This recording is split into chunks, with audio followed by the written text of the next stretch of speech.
الرحيم. السلام عليكم ورحمة الله وبركاته. آدي هذا أمة سنتهين رير سوكوم جاليدنا سويدن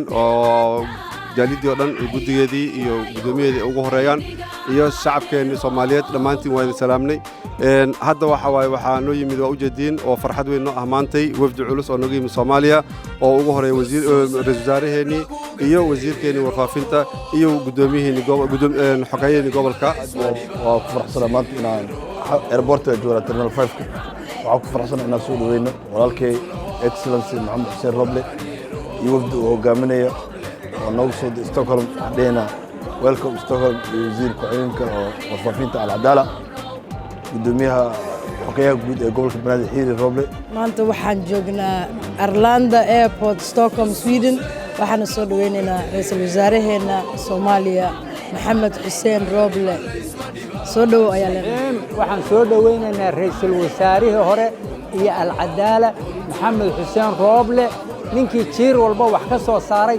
ayaanu u taaganahay hadii Ilaahayna inaan soo dhaweyno gacno furan qalbi faraxsan luga fidsan farxad iyo wanaag baan ku soo dhaweynaynaa waxaan leenahay soo dhawaado anigoo Maxamed Maxamuud Faarax maanta waxa farxad noo ah inaan soo dhaweyno ra'iisul wasaaraha qaaliga iyo wafdigiisa hogaaminayo oo wasiirkeedii al-Cadaala Mujaahid al-Cadaala oo ku jiro magacaygu waa Xuseen Cali oo kamid ah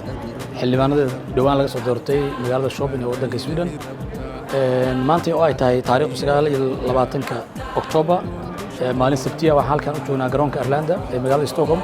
soo dhaweynta ra'iisul wasaarihii hore الرحمن الرحيم الحمد لله والصلاة والسلام على رسول الله صلى الله عليه وسلم قدوميها جاليدة iyo xubnaha sharafta badan ee halkan jooga walaal iyo waalid dhamaantiin aad iyo aad baad u mahadsantihiin طبعا